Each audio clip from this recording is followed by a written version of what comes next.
What's good, everybody? This is Elijah from Lost Legends Clothing, a new brand started in Akron, Ohio.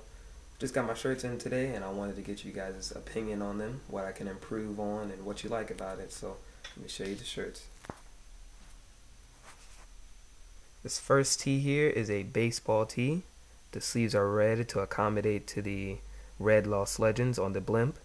The blimp is similar to the Goodyear blimp. I added nose art just to kind of make it stand out, add my own personal touch to it. This tee right here is a simple white tee.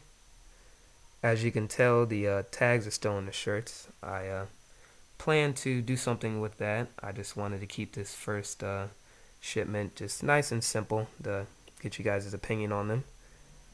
Got a lot of big things in store for this brand. I just want to keep this order simple to get your opinion. At the bottom there's a tagline that says the city of unknown talent.